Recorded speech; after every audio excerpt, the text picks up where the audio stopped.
Hey there, grumpy old fart here. I'm doing an unexplained phenomena video. I'm titling this one "Whispers in the Walls" because that's usually how they're heard, how they're discovered. All across the world, since mankind first left the caves and began building dwellings, the inhabitants of those dwellings have talked about hearing voices and whispers from somewhere. In medieval times, the people hearing those voices thought maybe they were ghosts or demons or whatever because they were very religious and very superstitious. They brought in priests and other holy men to bless the dwellings, and that usually worked pretty good. In some extreme cases, they burned the house down because they couldn't get the whispers to stop. But again, usually the blessing worked to quell the whispers, and everything seemed okay. In some cases, that's why I think that may be the origin for people when they move into a new house. They have the priest come and bless it, or the holy man come and do his thing.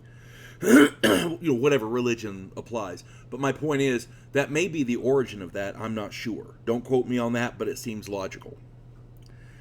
In some cases, these voices were said to lure children out of the home and into the woods, where evil could befall them.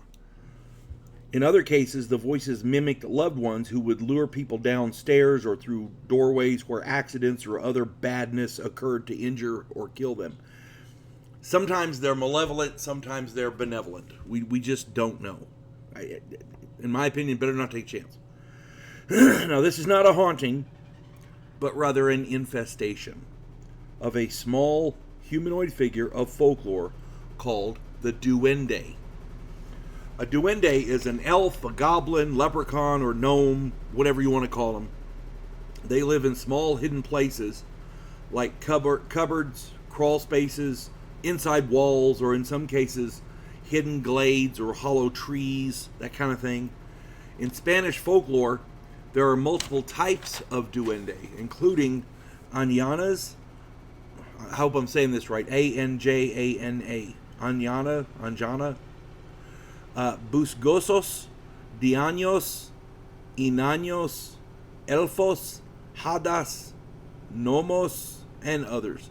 Now, a lot of those words probably mean elf and gnome and whatever, but my point is, they have different words, and in the Spanish culture, they have different types of them. That may be how they differentiate which ones are good and which ones are bad. I don't know. But since the invention of cameras and video recorders, there have been numerous occasions where people have inadvertently caught pictures or videos of unexplained hands, feet, or faces in places where they should not exist. Full disclosure, I was watching a paranormal program with my wife the other day. And there was this guy was filming his young child in a cabinet crawl area, and the kid was having fun in there. Kids' imaginations, and the little girl had a bowl, and a hand reached out into the bowl. Now, they said on the program they theorized that it was trying to get the kid. It looked more to me like they were trying to get what was in the bowl. Maybe they was hungry. I don't know. But I saw that, and I became curious, so I started doing some research. Turns out there's a lot more than just that one. People are catching pictures and videos of these things all around the world. They are tiny, like small children, and usually occur in vents, gratings, cupboards, and the like. A number of these celluloid captures include faces in knotholes of in knotholes and in hollow trees. And it's not part of the wood either, because when they come back later, it's gone. One notable video captured while two small children were dancing to music in a bedroom. As they danced, a small figure could be seen darting across the doorway in a darkened hallway. The children screamed in terror. Now, I don't know if the duende are real. I'm not going to speculate one way or the other there. All I do know is that the people who capture these things on camera and video have no reason to lie. I have yet to find anyone who's made any money off of this. And, most of the time it's, somebody with an anonymous sent this, And you know, if it's a hoax, they're not doing a very good job of capitalizing on it. And if it's not a hoax, then I can understand them wanting to keep their names out of the papers. If anybody else has any other information, any other ideas, or if I got something wrong, please stick it in the comments. I'm happy to listen and happy to read your comments. If you enjoy my content, it would really help me out if you could hit the like button, subscribe to my channel, share my content on all of your social media platforms, and post a comment or two. Remember, I welcome your comments, even if you disagree with me.